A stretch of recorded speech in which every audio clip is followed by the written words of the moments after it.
Assalamualaikum warahmatullahi wabarakatuh. Perkenalkan, saya Lani Sawati dari kelompok 4 dengan nomor NPM 40121110051. Di sini saya akan sedikit menjelaskan mengenai materi pertemuan ke-14 mengenai investment in equity atau investasi ekuitas. Sebelumnya, di sini ada definisi dari investasi ekuitas itu sendiri, yaitu investasi ekuitas adalah memberi saham langsung dari perusahaan atau investor individu lainnya dengan harapan mendapatkan dividen atau menjualnya kembali untuk mendapatkan keuntungan saat harga tinggi.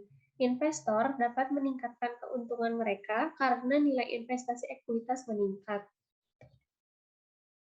Selanjutnya, ada beberapa jenis investasi ekuitas, di antaranya ada saham biasa. Saham biasa adalah sekuritas yang mewakili kepemilikan dalam suatu perusahaan. Pemegang saham biasa memilih dewan direksi dan memilih kebijakan perusahaan. Bentuk kepemilikan ekuitas ini biasanya menghasilkan tingkat pengembalian jangka panjang yang lebih tinggi. Selanjutnya ada saham pilihan. Saham pilihan ini mirip dengan saham biasa, tetapi tidak memiliki hak suara. Dividen dibayarkan setiap tahun, dan jika gagal mengumumkan dividen tahunannya, maka harus membayarkan jumlah kumulatif. Pemegang saham pilihan memiliki prioritas dan klaim dividen yang lebih tinggi daripada saham biasa. Selanjutnya ada laba ditahan. Setelah penerbitan dividen, perusahaan menahan sebagian dari pembayaran dividen untuk investasi di masa depan. Mereka dicatat di bawah ekuitas pemegang saham.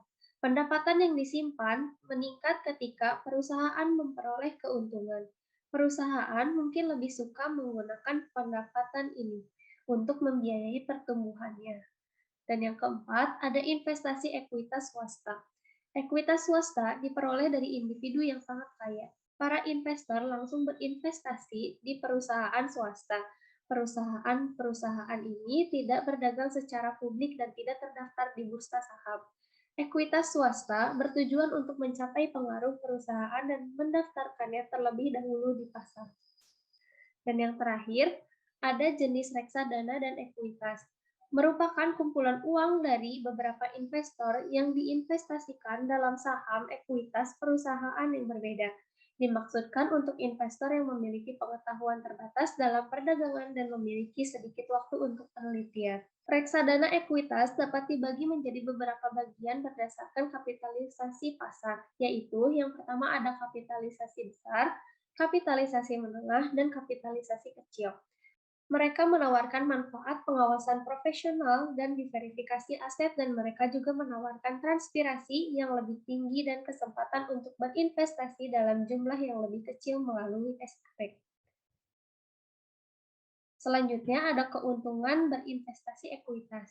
Yang pertama itu ada penyebaran risiko. Seorang investor dapat memilih pasar ekuitas manapun yang sesuai dengan minat mereka.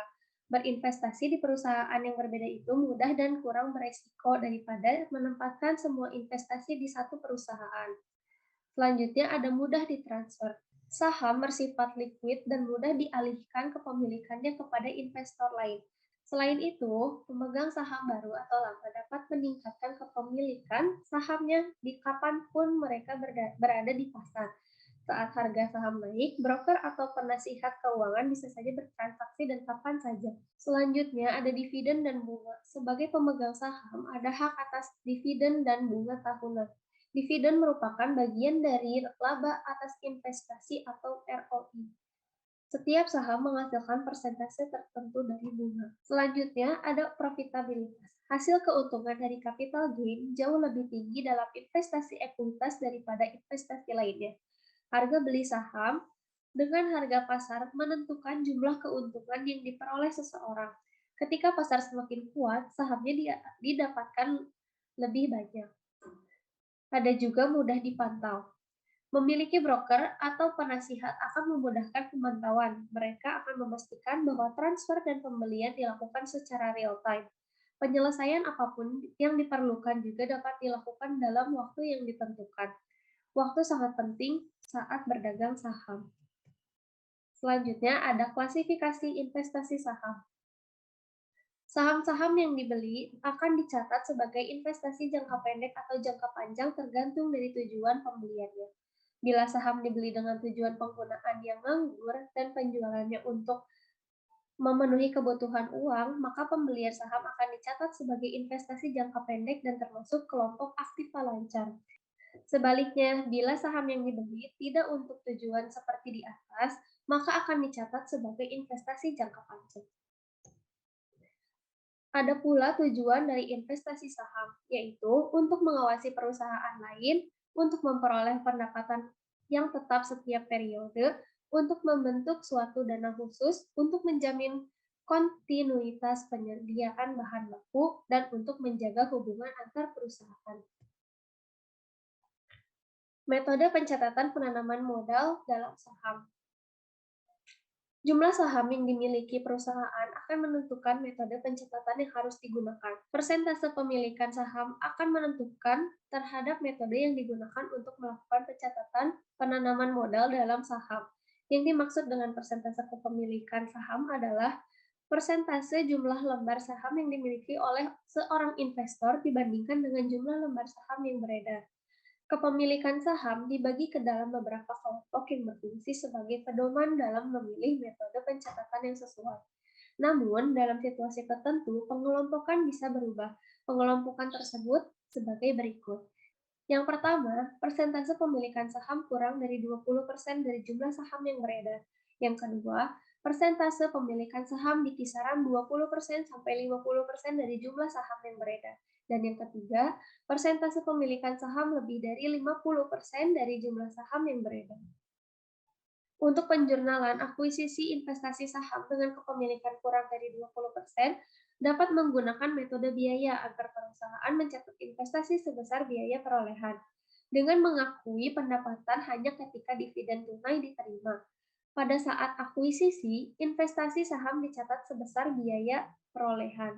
Biaya mencangkup semua pengeluaran yang diperlukan untuk memperoleh investasi ini. Sebagai contoh, pada tanggal 1 Juli 2017, Li Ltd mengakuisisi 1.000 saham atau 10% kepemilikan Bill Ltd. Li Ltd membayar $405 Hong Kong per saham. Entry untuk pembelian adalah dengan meletakkan akun share investment pada debit sebesar 405.000 dan meletakkan akun cash di kredit sebesar 405.000. 405.000 itu didapatkan dari pengalian 1.000 saham dengan $405 Hong Kong.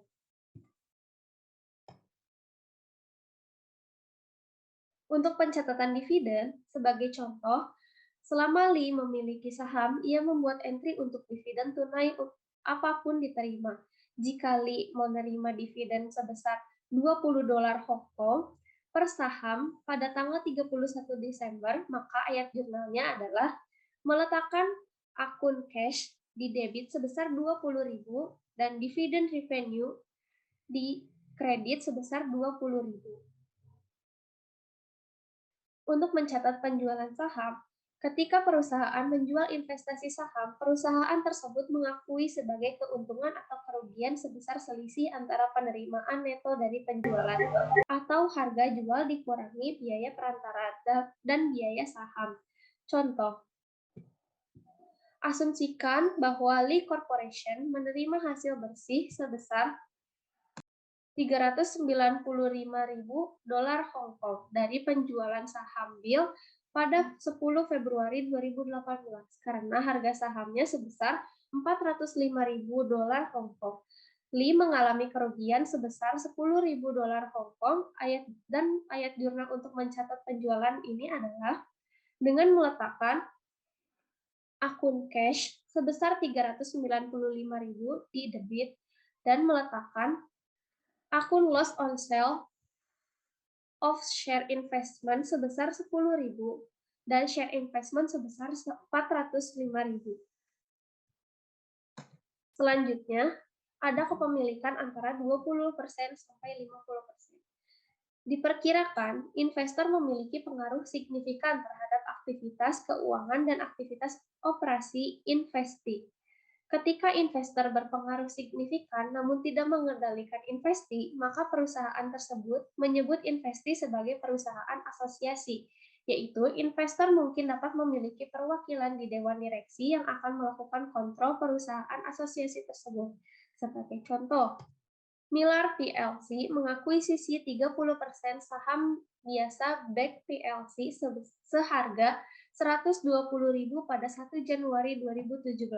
Untuk tahun 2017, Beck melaporkan laba bersih sebesar 100.000 dan dividen yang dibayarkan sebesar 40.000. Maka entry untuk transaksi ini adalah pada bulan Januari meletakkan akun share investment sebesar 120.000 di debit dan meletakkan akun cash sebesar 120.000 di kredit. Pada tanggal 31 Desember, meletakkan akun share investment di debit seharga 30.000 dan meletakkan akun revenue from share investment sebesar 30.000 di kredit. 30.000 ini didapatkan dari pengalian 100.000 euro dikali 30%. Dan pada entry terakhir, pada bulan Desember tanggal 31, meletakkan akun cash seharga 12.000 di debit dan meletakkan akun share investment sebesar 12.000 di akun kredit. 12.000 ini didapatkan dari pengalian antara 40.000 euro dikali 30%. Untuk kepemilikan lebih dari 50%, perusahaan yang memiliki lebih dari 50% saham biasa, entitas lain dikenal sebagai perusahaan induk atau parent company. Entitas yang sahamnya dimiliki perusahaan induk disebut perusahaan anak atau afiliasi. Perusahaan induk memiliki hak suara pengendali dan perusahaan induk memiliki hak suara pengendali pada perusahaan anak. Jika perusahaan memiliki lebih dari 50% saham atas perusahaan lain, maka perusahaan tersebut memiliki laporan keuangan konsolidasian yang menyajikan total aset dan liabilitas yang dikendalikan perusahaan induk, dan menyajikan pendapatan dan beban perusahaan anak. Laporan ini berperan sebagai laporan tambahan dan berguna untuk dewan direksi, pemegang saham, dan manajer perusahaan induk. Dan laporan ini juga berguna untuk menunjukkan ruang lingkup operasi perusahaan yang berada dalam pengendalian bersama. Selanjutnya, ada metode pencatatan investasi saham. Bisa melakukan pencatatan dengan menggunakan harga pokok atau cost method.